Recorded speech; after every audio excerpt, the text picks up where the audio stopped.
ของแซ่บแล้วแต่ผู้มักครับมักไผมักมันแต่ละคนมักบ่คือกันมันก็คือความสุขที่คนเฮามีบ่ซ้ำกันนั่นล่ะครับบางคนมีความสุขที่ได้กินอาหารหรูๆแพงๆวิวหลักแสนหลักล้านแต่บางคนแค่ได้กินข้าวฝีมืออีพ่ออีแม่ได้กินข้าวน้ำทงน้ำนาแนวกินเก่าๆที่อีพ่ออีแม่พากินมันก็สุขใจแล้วครับต้นทุนวิถีชีวิตที่แตกต่างกันมันก็เฮ็ดให้คนเฮาสุขไผสุขมันว่ากันบ่ได้เฮาถูกเลี้ยงมาจากแนวกินแบบใดเฮาก็มักอันนั้นบ่แปลกหรอกครับ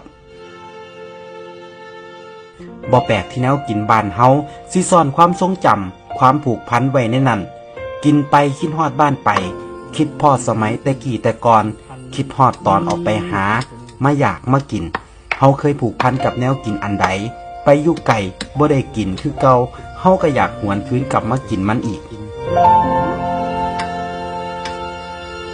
แนวกินหลายอย่างมันกลายเป็นภาพแทนของไทยบ้านเฮาเลยก็ว่าได้ครับ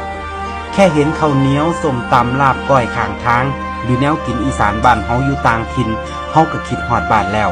แต่เชื่อบ่ครับมันบ่แซ่บสำกับมากินน้ำครอบครัวเฮา